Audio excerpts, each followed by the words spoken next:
people here. So today we will have a quiz by the end of the class. The quiz will be about the constant interval that we learned today. Before we go back to the chapter, chapter 7 assignment will be due today. So if you have not completed chapter 7 assignment, please do that today.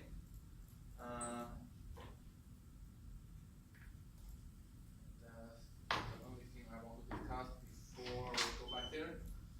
So last time we were talking about constant interval. So constant interval is something that we want to use to estimate the population parameter. So when we were talking about sampling distribution, we want to use the population information to estimate our sample. But confidence interval is the other way around. We have our sample, and we want to study our population parameter. As we discussed, if you use sample data, it's impossible to get the exact value of your population parameter unless you have the whole population as your sample. Otherwise, it's impossible to get the exact value for your confidence, for your population parameter. So that's why we said, how about let's have interval such that we can use this interval to estimate the true population parameter. So we want to construct the confidence interval. In order to get this confidence interval or this interval, we need a few things. So if you want to construct the interval, you need the lower limit and upper limit. So the lower limit and upper limit. So those are two values that we eventually need.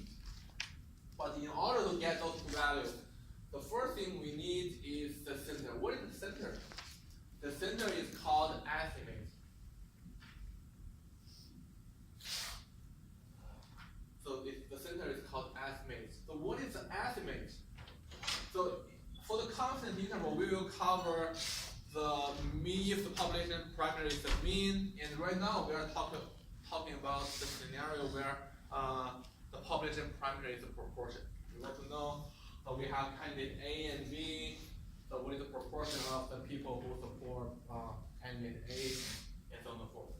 So in this scenario, the estimate is just our sample proportion. So we just give a different name when we construct the constant interval. But technically it's just our sample statistic or the sample proportion. Because we are dealing with our sample, we have the sample data. So assuming you interviewed 100 people, so your sample size is 100, and you have the data, okay? You support A or support candidate B. So you will have the data like A, B, B, and so on and so forth. Okay?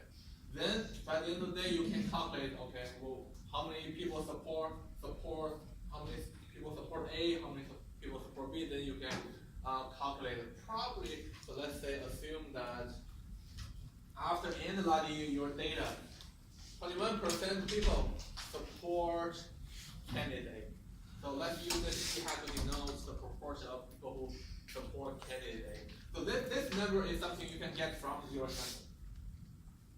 So this is the first one. After we have this center, after we have this estimate or sample statistic or sample proportion, then what is this one? What is this one? What is this length? What is this length? So that it's called margin of error. So it's called margin of error. So margin of error has an expression. So margin of error is equal to critical value. So in this case, our critical value is a Z. So we will talk about that. Critical value times your standard error. So that's a general expression. Critical value times standard error. So if we talk about the proportion, the critical value we said is V. Then standard error. What is the standard error? We have the expression. The standard error is square root of the p hat. So the one we have times 1 minus p hat, or If you want to use Q hat, that's also fine. Over our sample size. So we know this one, and we also know the sample size. The Z, what is Z? The only missing value for calculating constant interval is the Z, the critical value. But we know Z follows a standard normal distribution. So by saying standard normal distribution, it means the mean is 0, standard deviation is 1. So when people say standard normal distribution, sometimes they give you this expression, they tell you the mean is 0, standard deviation is 1, but sometimes they don't have to tell you this. We are supposed to know a standard normal distribution has a mean of 0 and standard deviation of 1. So we know Z, the critical value follows a standard normal distribution, but how do we determine the value? So that's the last slide we covered last class. So it depends on your confidence level. It depends on the confidence level. We want to be 95% confident that your interval will capture the true mean, the true proportion of the true population parameter, or do you want to be 99%, 90%, and so on and so forth. So let's say in this case we want to be 90% confident that our interval will capture the true population parameter. Then we need to use this confidence level, say 90% or 0.9. So we push this 90% or 0.9 into this standard normal curve such that the middle part or the between has to be 90% of the standard normal curve. So but the value we want is this value. So in the standard normal distribution, the Z and negative Z will define our confidence level in the standard normal distribution. So we need this this positive number. So this will be our D value, our critical value. So again, it depends on our confidence level. So in order to get our critical value or Z value, you have to have your confidence level. Then you put your confidence level or the 90% or 95% or 98, 99 into the standard normal distribution. And the value that defines the 90% or your confidence level in the standard normal distribution is that's going to be your critical value.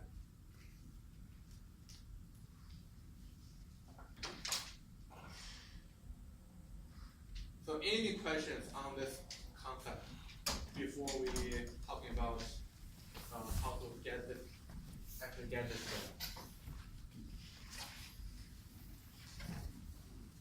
So there are two ways to get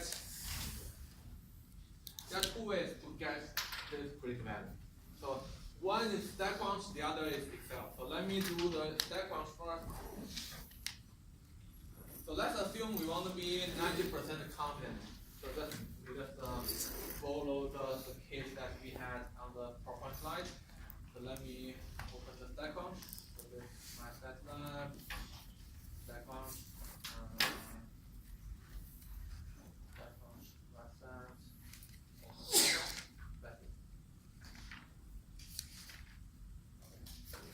Because we are talking about the Z is following a standard normal distribution. So let's use the normal calculator.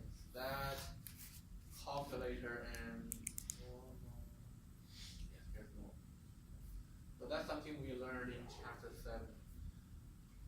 So it's because the 90% is the between part. So in this StatQuant, let's go to this between. Let's just use this between. So mean is 0, standard deviation is 1, we don't have to change that. So what we need is, so let's delete all the values here. So we have our confidence level, 90% or 0.9. So what we need to do is just to push 0.9 in there, so leave the first two blank, and put our our confidence level, in this case, it's 90%. But when you work on assignments or applications, it could be 95% or 99%. So let's just put 9.9 here, then click compute.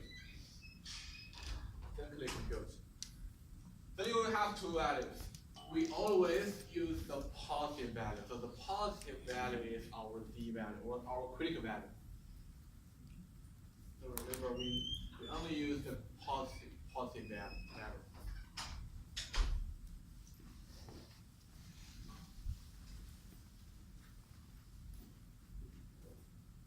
So 1.645.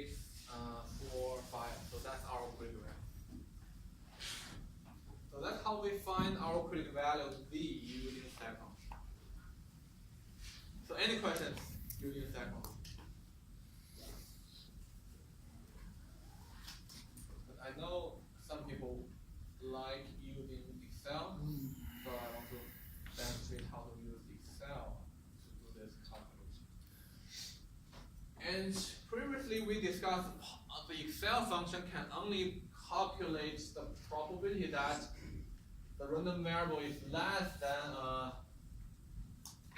value. It cannot directly calculate the between. So we have. So if you want to use Excel, you have to do one more step calculation. So here we want the between part, but Excel doesn't have the function. So we have to find the less than part. So the between part is 90% or 0.9. What about from here to there? What about if we include the left tail? The middle part or the between part plus the left tail? 95%, right? So the middle part is 0.9, so this part plus this part will be 0.1, so one of them will be 0.05. So from here to negative infinity will be 0.95. So in Excel,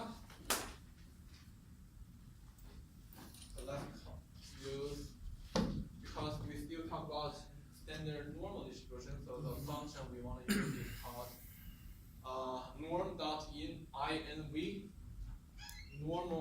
normal distribution inverse. So there are a few inputs we need to give. So the first one is probability. So the probability is not 0.9, it's 0.95 because we need to include the left hand. So the probability is 0.95. So the mean is 0, the standard deviation is 1. That's it. Enter. So we get the same number.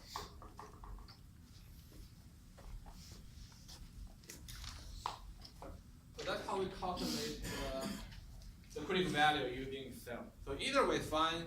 I think if you work on assignments or exam, stack function will be easier, but in real application, I would recommend to use the Excel. Although we need one more step to get the critical value, but Excel is popular in real application. So any questions using Excel? Using Excel, get the critical value.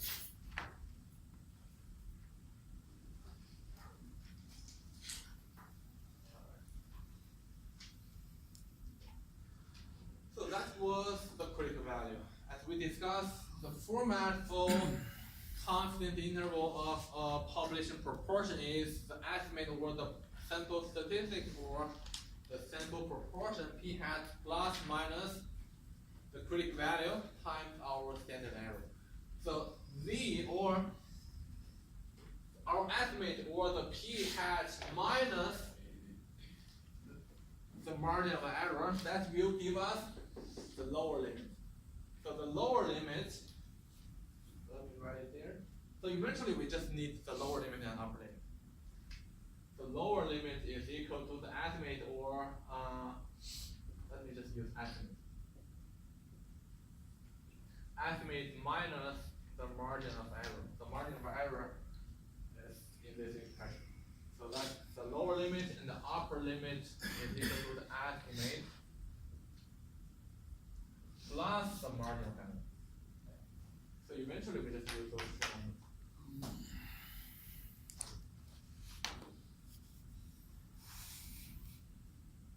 So that's a specific expression for constant interval of population proportion. So far all the discussion we had is about the proportion. So we will talk about the population mean.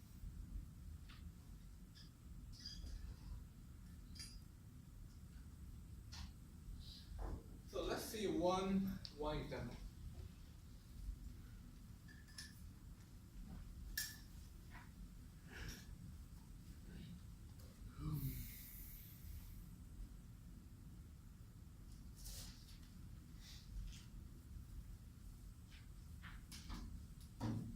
An insurance company checks police records on 608 accidents selected at random and notes that 101 of the accidents involve teenagers.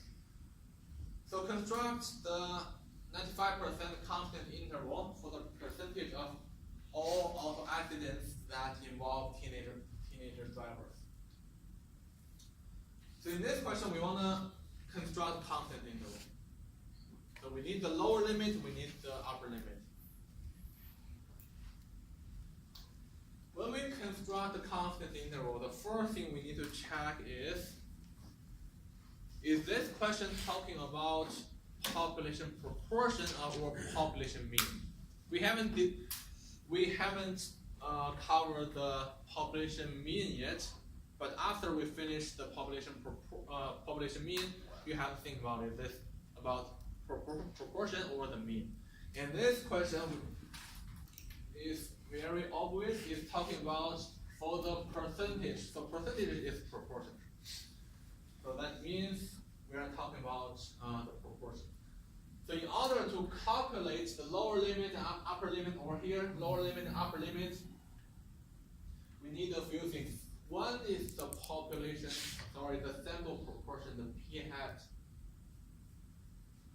So in your sample, what is the proportion or the percentage of the accidents that involve teenagers? We need the proportion. So the proportion to be, what about our sample size?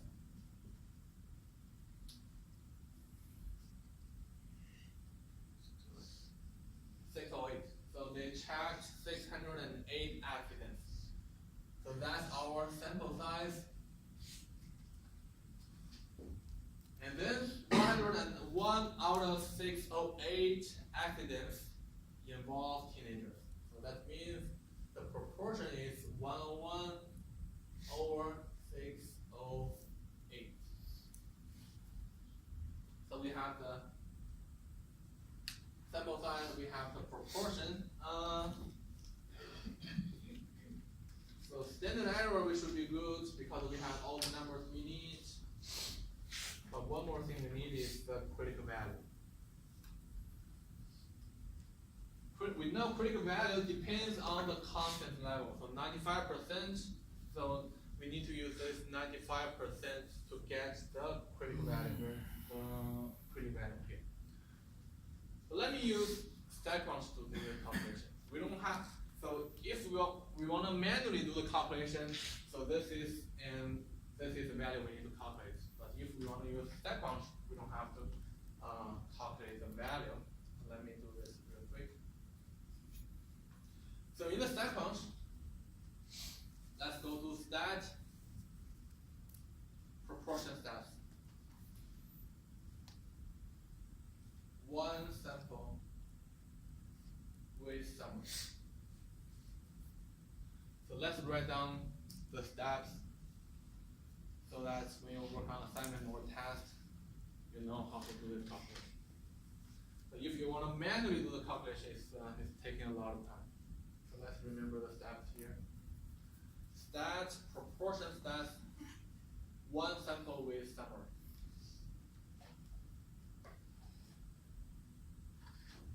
here, because we said the question is about proportion or percentage, so that's why we use this proportion step. So we summarize and click on it. Okay. There are a few things we need to do on this interface. Number of successes, number of observations.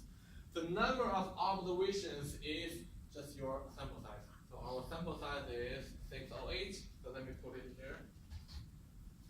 So number of successes, that's the number of events that we are interested in your sample. So we are interested in the accidents that involve teenagers. And the question already told us 101 accidents involve teenagers. So the number of successes, so that's 101. So those two numbers are very critical when you use StatCrunch to do the calculation. So let's be clear about how we can find those two numbers. So sample size and the number of events or successes. And one more thing we need to do is to select this constant interval. So then if you select this constant interval, you want to define your confidence level. So the default value is 0.95 or 95%. But if the question is using a different number, you have to update this one. But yes. So why are you using the summary? I mean, you always use the summary, or different example you have? Can you different ones? That's a very good question. So let me finish this, and then I will talk about with summary and with data. So what's the difference? So confidence interval, because the question, let me go back. So question said 95%, then we just use 95%. That's it. Then that's all we need to do on this interface. Then you click compute.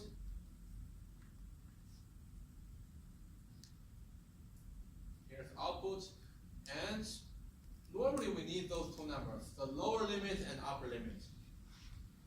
The lower limit and upper limit. Those two numbers are the most important numbers in this output window.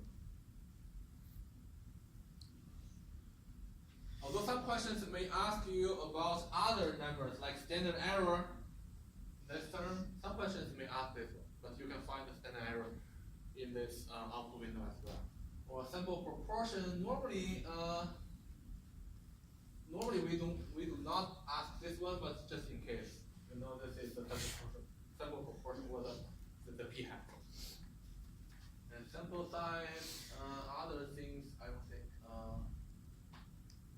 think other things are very important. But the last two numbers, lower limit and upper limit, are the most two important numbers.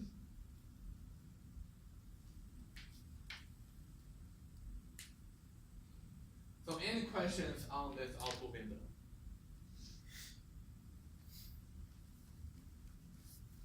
Then let me go back to the question.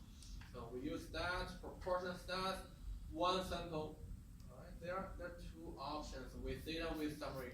When do we choose with data? When do we choose with summary? So let's talk about the with summary.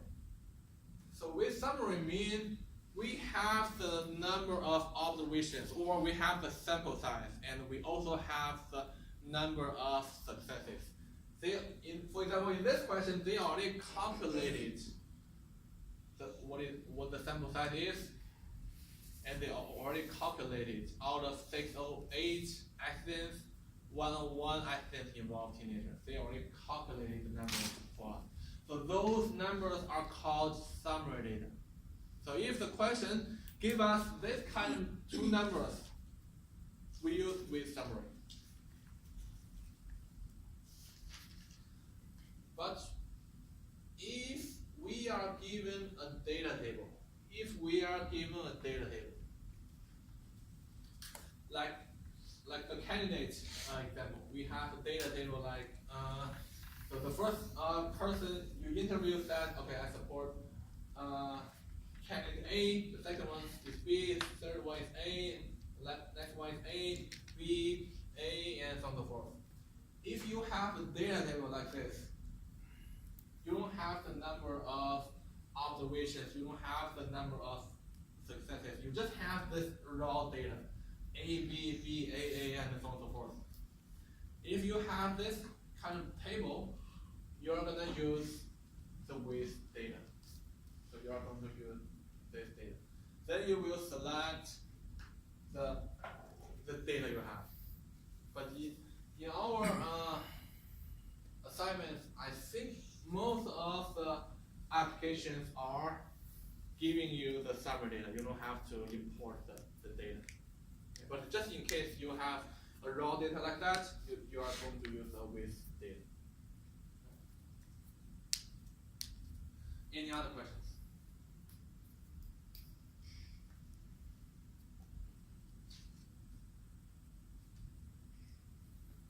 So that's how we use StatCrunch to calculate the constant interval, or to calculate the lower limit and upper limit of the constant interval. So that's StatCrunch. For Excel, unfortunately, Excel doesn't have the direct function to do that.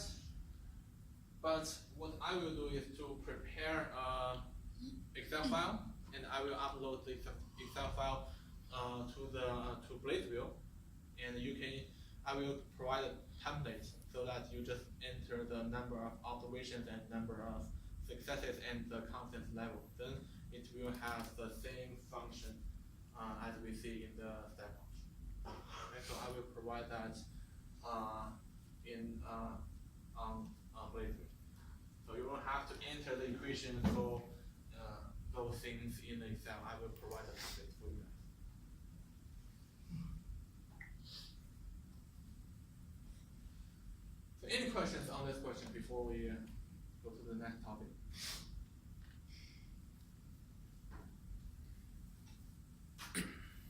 The next application is to calculate the sample size. So that's something we have to deal with when we have like a project, when we do a survey and so on and so forth. So how many people do we need to interview? So that's a very, very practical question. So it involves your requirement on margin of error. So we know we have the expression for the margin of error. So assuming we are still talking about proportion. So the margin of error is equal to critical value times the standard error. Standard error has the sample size. Before you collect your sample, you may ask, how do I know this one? How do I know p-hat? We don't know the p-hat. In most of cases, we do not know the p-hat. But we still need this sample size, assuming you have some requirement on margin of error. So that's a number that you give. So this is the number you have. The critical value depends on the constant level, and constant level is something that you decide. Let's assume you also know this one, but we don't know this one. We don't know this one. How do we calculate the sample size if we do not know the p-hat? So in this case, let's assume that the p-hat is equal to 0.5, 50%. So if you want to calculate the sample size and you do not know the sample proportion, which is very common, then let's assume the p-hat is equal to 0.5, 50%. Then you plug the 0.5 into this equation. Then the sample size n is the only unknown in this equation. Then our job is to solve this equation to get the sample size. Do you guys remember in the very first class this semester, we had a practice?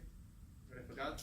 Yeah. We had practice. I gave you an equation and it has a unknown.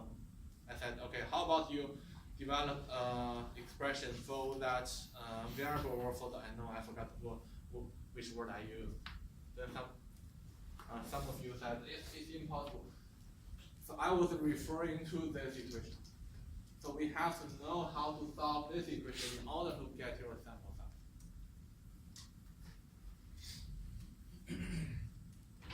So let me repeat this again.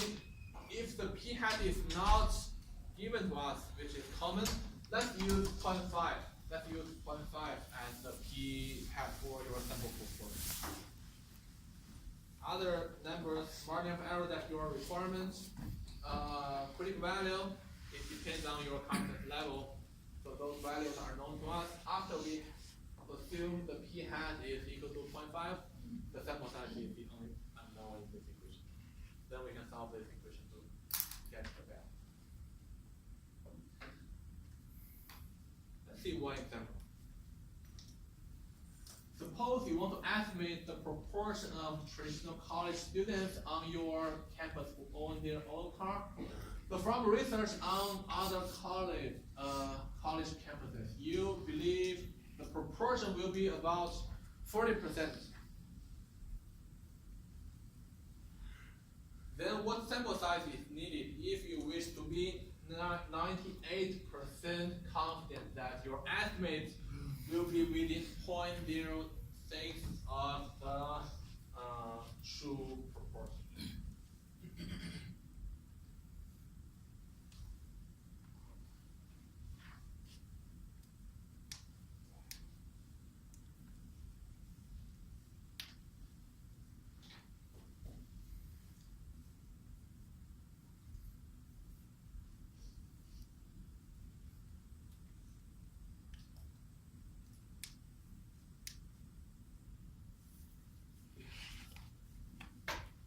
I think we have two similar assignment questions in our assignment, and I can guarantee that there will be one question in the last exam. Like this sample size calculation problem. So as we discussed, we want the sample size.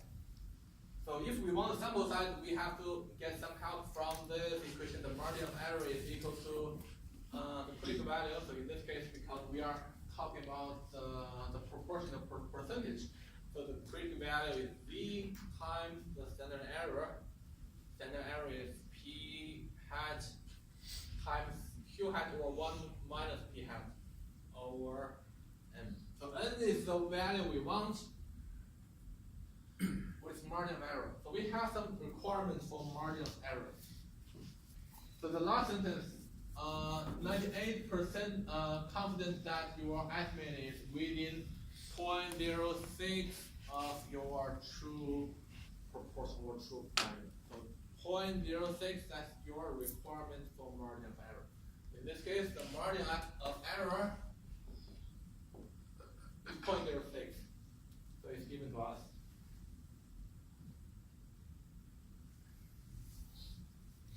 Then what else? 40%.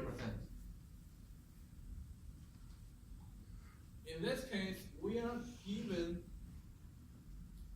the information about the sample proportion. So in this case, the sample proportion, the proportion here is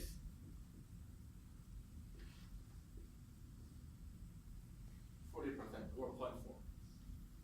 So if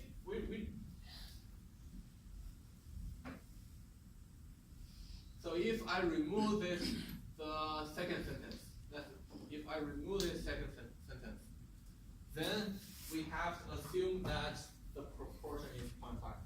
But since it's given to us, we are given a number 0.4 or 40%, let's use 40%.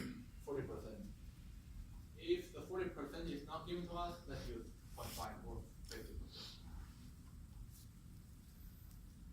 What else do we know? Okay, we have the confidence level. So we have the confidence level 98%. So 98% will be used to get this critical value. So we know this one. We have the confidence level, so we kind of know this one. We are given the proportion, which is 0.4. So n is the only unknown here. But let me calculate the v first. Let me plot the numbers in here. So margin of error is 0.06 is equal to v. Let me leave it here. So let me plot 0.4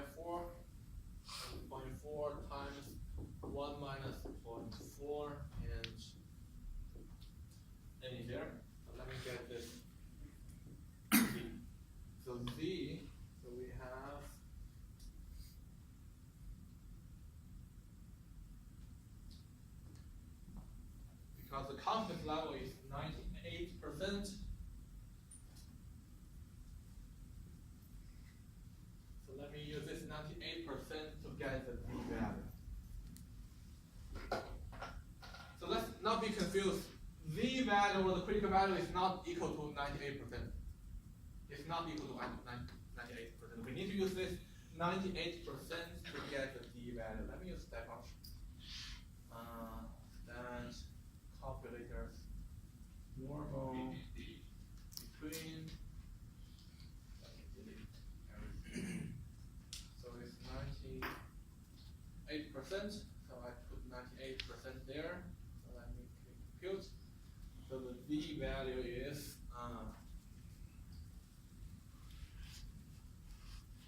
2 points.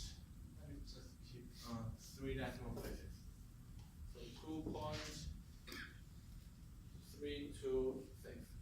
So that's our D value. Now only anything you can know. So we can solve this equation to get n.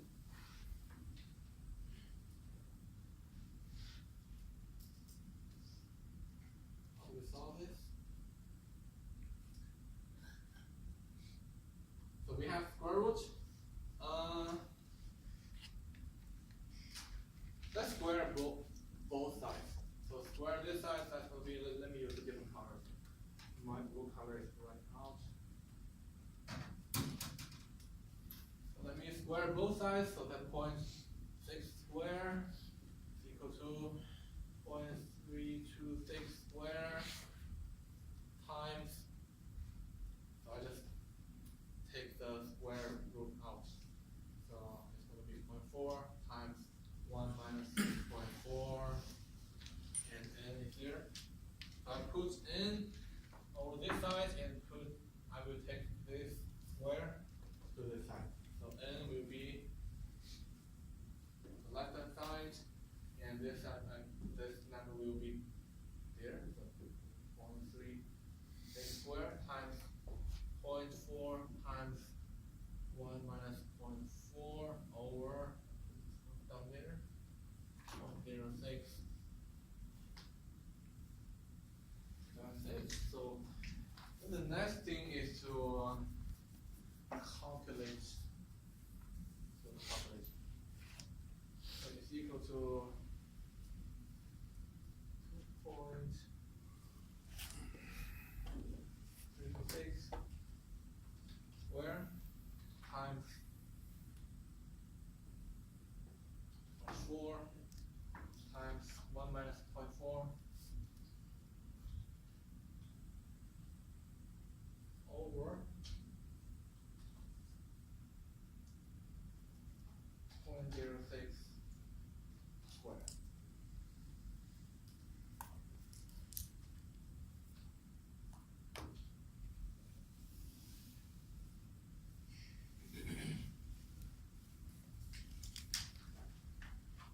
$360.685. Let's round up.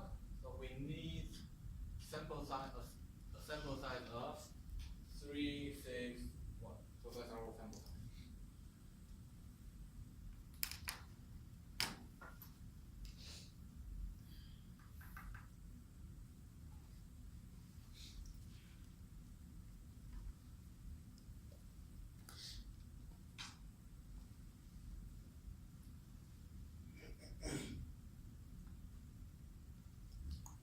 So any questions on the calculation?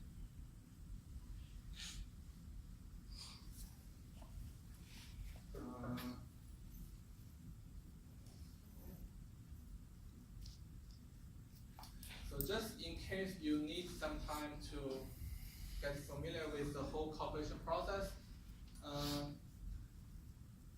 on Blissview, I uploaded a document for a similar question. For a similar question, I listed the detailed steps, procedures on calculating all the numbers. So you can cycle to get the D value and how to solve the equation and so on and so forth. So if you still have difficulties in that kind of question, you can refer to that document.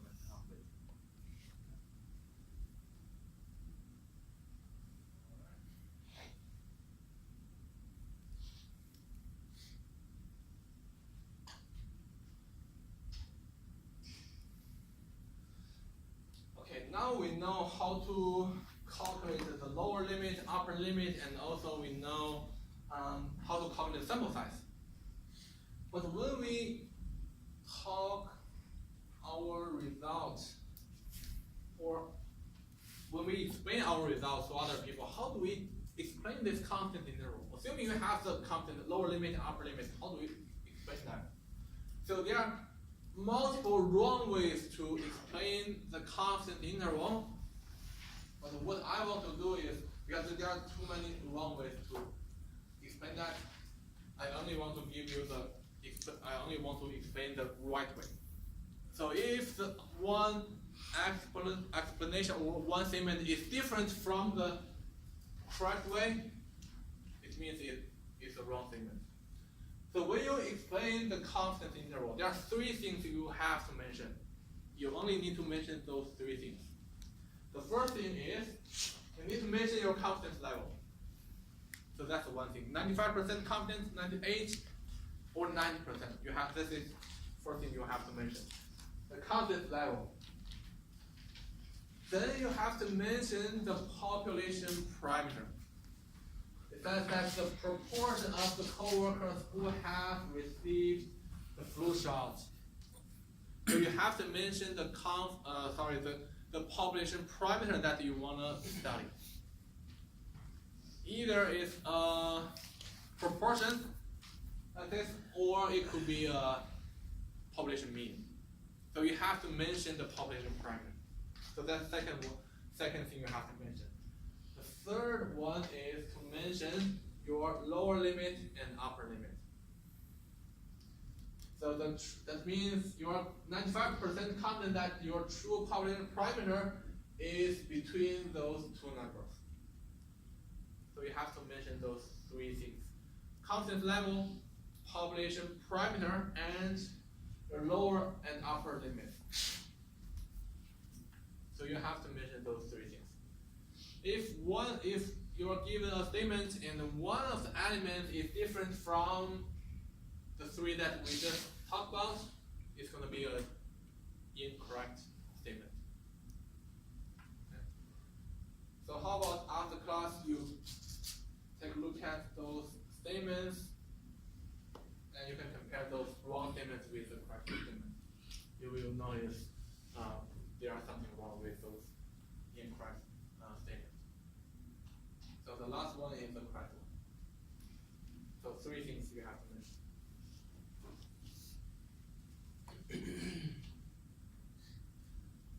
Then the last topic we want to cover for the confidence interval is the confidence interval for the population mean. So we are done with population and proportion. So what if our population parameter is the population mean? We want to study the average, like average GPA, average age, average household income, and so forth. They are not in proportion, they are in average or the mean value.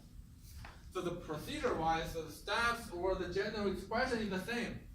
But the details, how to calculate the critical value, what is the critical value, what is the standard error, is a little bit different.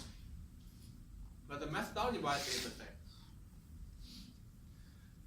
So if we talk about the confidence interval for the population mean, the general expression is still, let me get rid of this.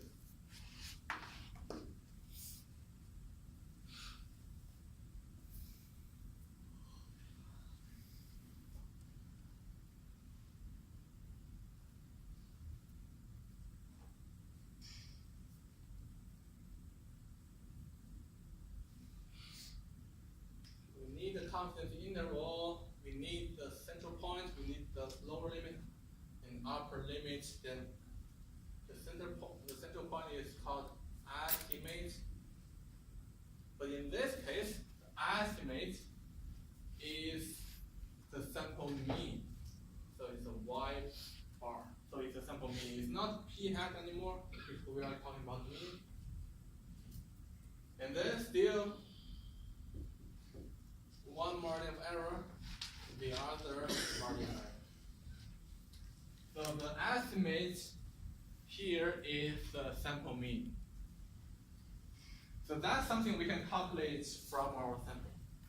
So we get everyone's GPA, and I use Excel to calculate the average. That's the sample mean. That's the sample statistic, or that's our estimate.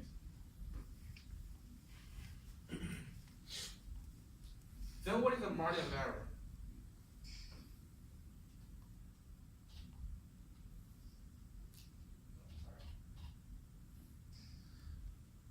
So the margin of error is still in this format: critical value times standard error. But the critical value will be different, the standard error will be also different.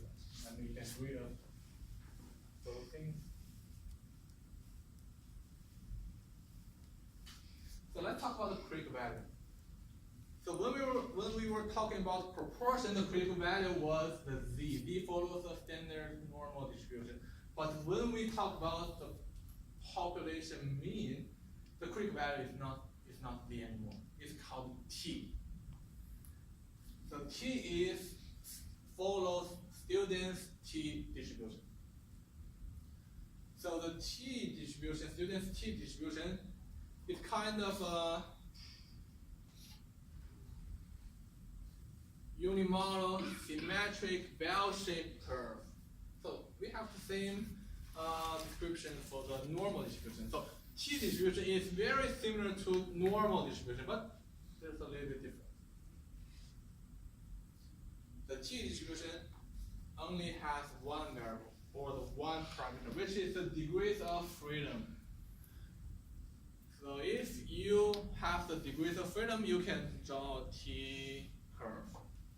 But we know in the normal distribution, we need the mean, we need the standard deviation. We had to. So if we put the two together, the dashed line, so the taller one is the normal distribution, and the little bit shorter one, that's the t curve. So they look the same. If I do not tell you which one is which, you may think, okay, this is just two normal distribution. So let's remember the t distribution is also a symmetric bell-shaped and unimodal curve. Just very similar to the normal distribution. Then what is the degrees of freedom? So the only parameter of t distribution. Degrees of freedom is equal to sample size minus 1. So let's remember that, because when we want to find the critical value, we need the degrees of freedom. So degrees of freedom is equal to your sample size minus 1. So if your sample size, if you have 50 individuals in your sample, your degrees of freedom is 50 minus 1, which is 49.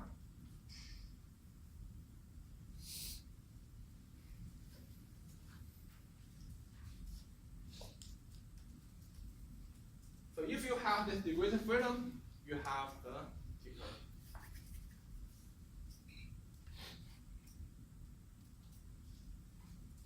Let me give you the expression for the constant interval of the population mean.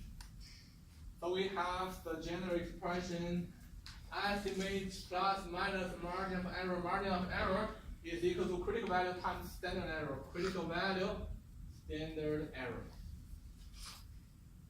And standard error is in a different expression. It's equal to the sample standard deviation. The small s is sample standard deviation over the square root of your sample size.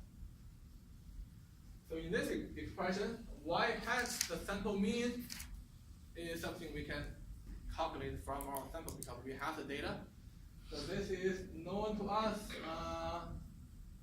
Small s, the sample standard deviation, this is also something that we can calculate using our sample data.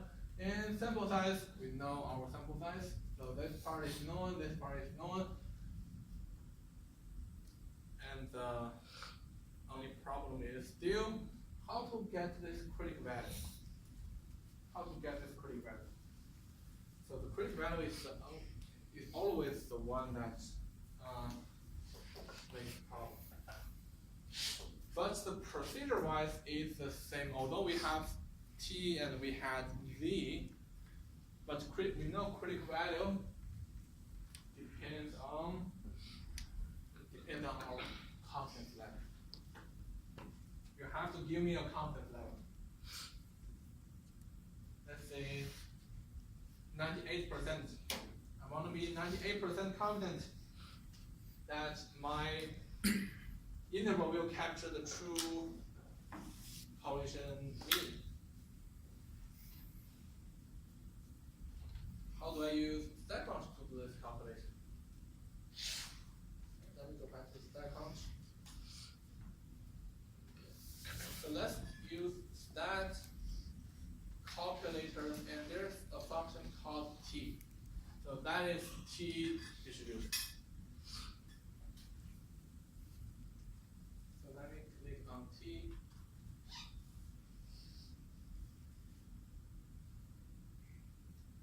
Still, we need the between part or the middle part.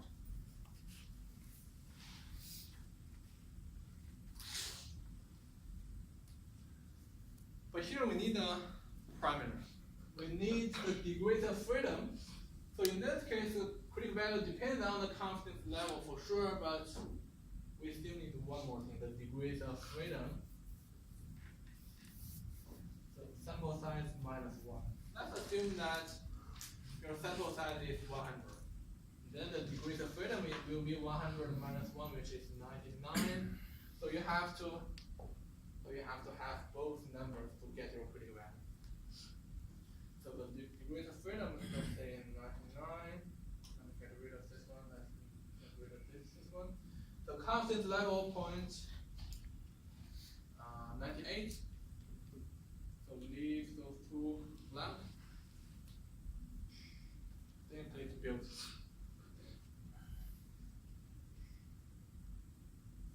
Still,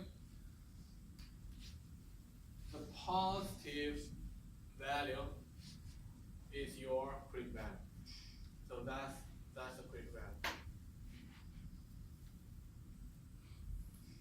So that means the middle part is 98% of your whole t distribution.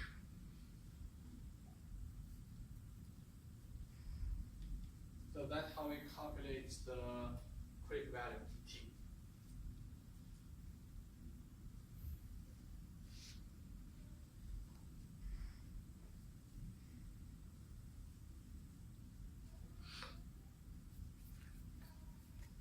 So any questions on finding the critical value t?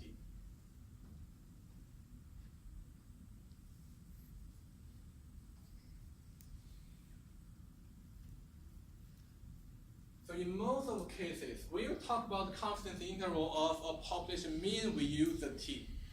But sometimes, so you will have 1% chance to use the z as critical value. But let's talk about that special case.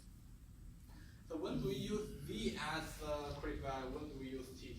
As I said, in most of the cases, 99% of the cases, you use t. If you know the population standard deviation, you will use the z as your critical value.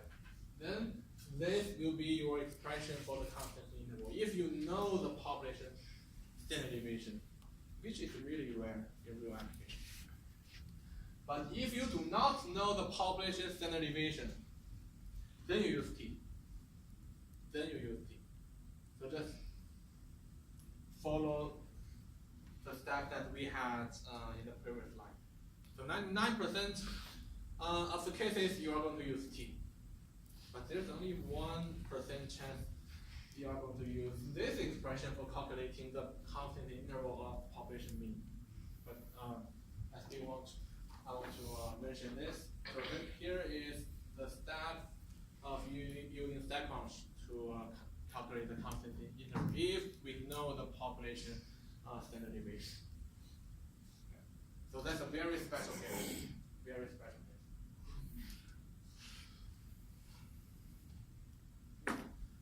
Finding t value, we already talked about that. So let me talk about some assumptions. There are two assumptions. So independence assumption. So we already talked about those two conditions under that independence assumption in the previous class.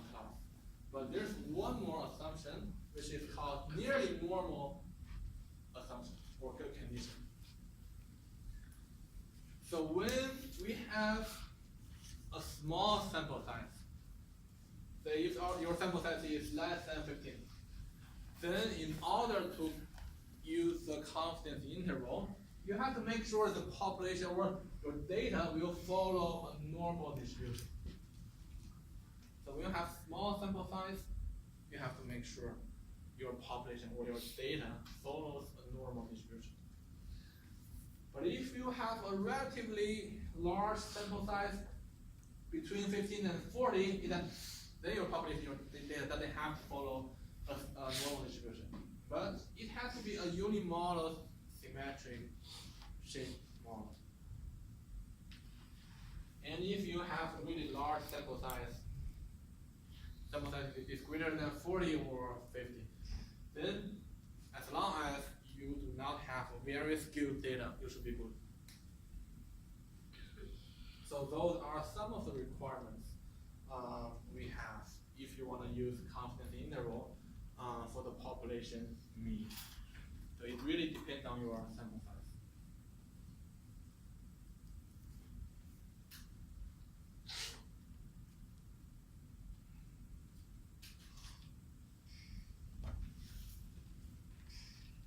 So we have about 15 minutes.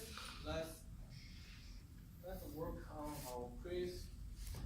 So in this quiz, I only need expression.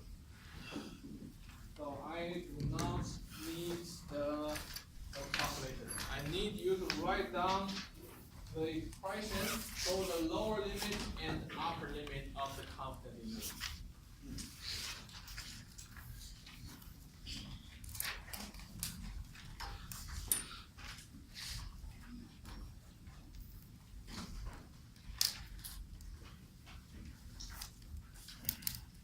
So we have the general expressions for lower limit and upper limit, but you need to plug the numbers in there. You don't have to do the calculation, but you need to plug the numbers in there. What is the estimate? What is the expression for the margin error? So you have to use the numbers that I give to you. Use the numbers there.